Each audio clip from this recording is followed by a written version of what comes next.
You've seen the ball skipping through a little bit low. There's no duel there. Sheikh মেহেদীর এমন বাজে ব্যবহার পরেও মন খারাপ করেন নাই বিদেশি প্লেয়ার রায়ান ব্রাল্ট। হ্যাঁ দর্শক, তাকে আউট করে আগ্রাসী ভঙ্গি দেখান শেখ মেহেদী। দর্শক, গঠনটি গঠেন ইনিংসের 12 নম্বর ওভারে, যেখানে তার প্রথম বলেই বাউন্ডারি হাঁকান রায়ান ব্রাল্ট। তারপর দ্বিতীয় বলেই তাকে বোল্ট আউট করে ফেলেন শেখ মেহেদী। তাকে আউট করে হাতে ইঙ্গিত দেখিয়ে বলছে মাঠ ছাড়, এবার আউট হয়েছিস, মাঠ ছেড়ে চলে যা।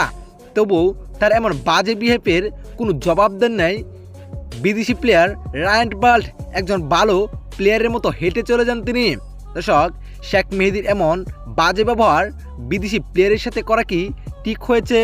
আপনার কাছে কেমন মনে হয় অবশ্যই জানাবেন আপনার মতামত এই ভিডিওর কমেন্ট বক্সে। ধন্যবাদ।